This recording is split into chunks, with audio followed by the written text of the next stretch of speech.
Not only is God's grace sufficient for me, but it's sufficient for everyone.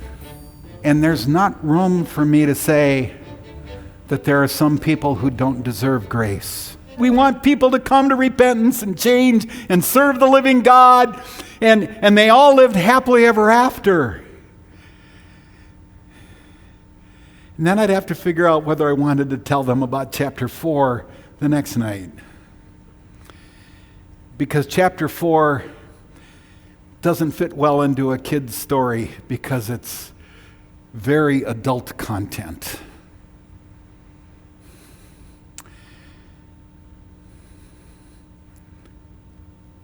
Let's look at it. But to Jonah, this seemed very wrong.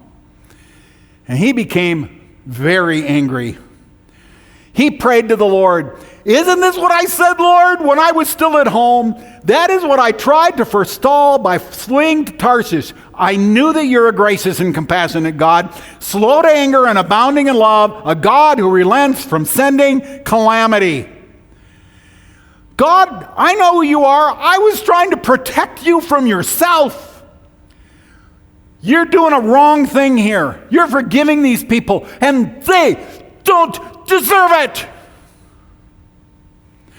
Don't you know how evil they are? Don't you know how barbaric? Don't you know? I know people who have been killed by them. Don't you? Come on, God." Verse 3. "Now, Lord, take away my life, for it is better for me to die than to live."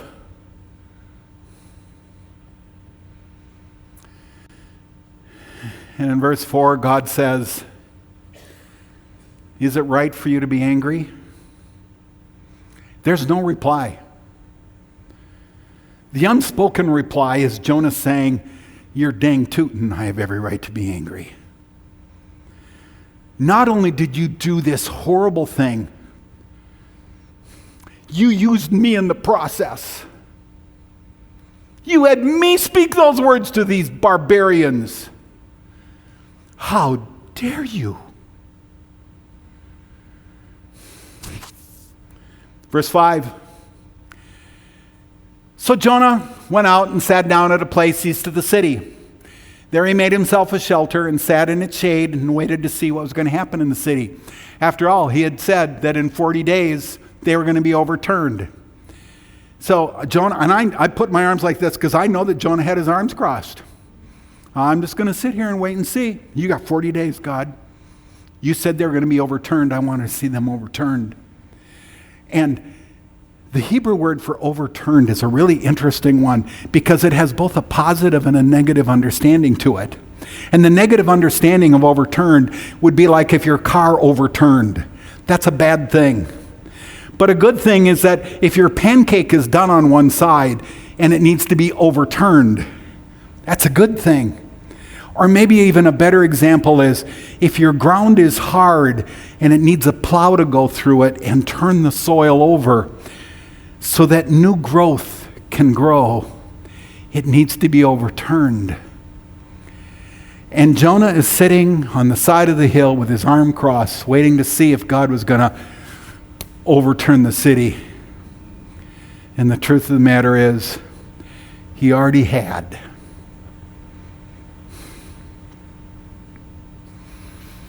And the story continues. "So the Lord provided a leafy plant and made it grow up over Jonah. It grew so fast it had to be a weed, because good plants don't grow that fast. It gave shade for his head and it eased his discomfort.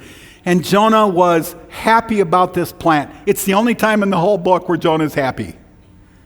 Grumpy Jonah. "But at dawn the next day, God provided a worm which chewed the plant so that it withered. And when the sun rose, God provided a scorching east wind, and the sun blazed on Jonah's head, and he grew faint. And he wanted to die. And he said, 'It would be better for me to die than to live.' But God said to Jonah, 'Is it right for you to be angry about the plant?' And Jonah actually replied this time, 'Yes, it is. I'm so angry, I wish I were dead.' And God responds,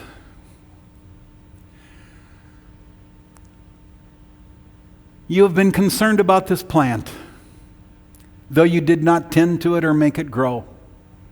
It sprang up overnight and died overnight.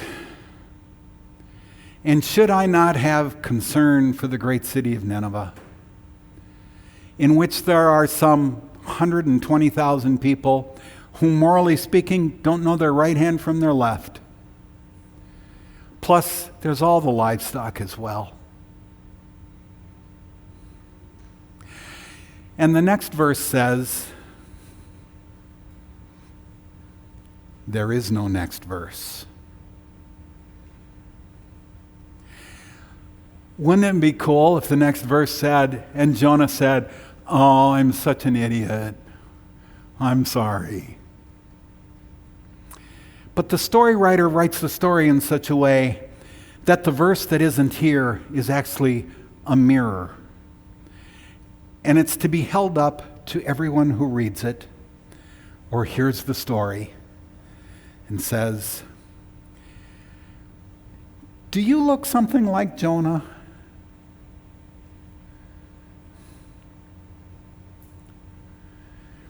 Do you think like he does?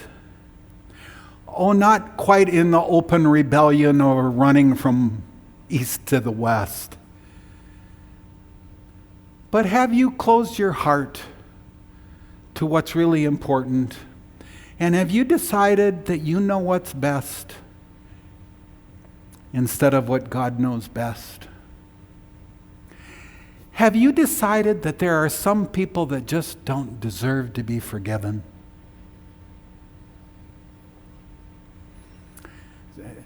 See, if I were to summarize the book of Jonah, I wouldn't say it's about Jonah and the whale. It's a story of God's redemptive love and grace that is extended to all. And it's sufficient. It's sufficient for everyone who's here. It's sufficient for me. It's sufficient for you. And the whole book is about God pursuing us with his redemptive love. In chapter 1, even though Jonah's going the wrong direction, God is in the process of trying to bring him back. Chapter 2, the provision that God makes, that in this darkness of time, God is there and he answers that prayer and brings him to a better place. Chapter 3, he gives Jonah another chance to do the right thing and to be used of God in a powerful way.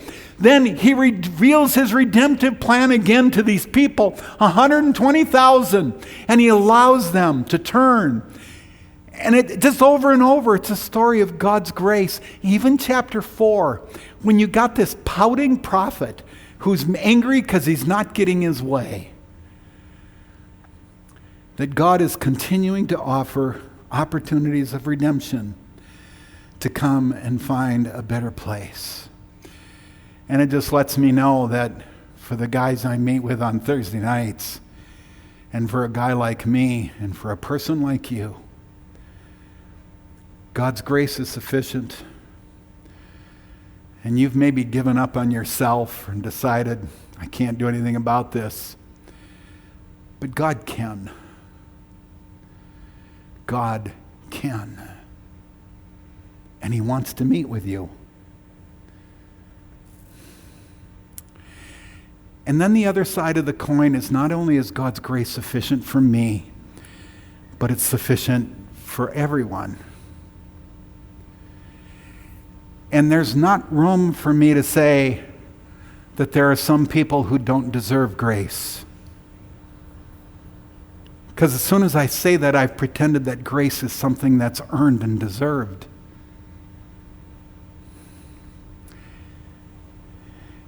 And that person on the way home today who does a barbaric thing and cuts into your lane without turning on a blinker,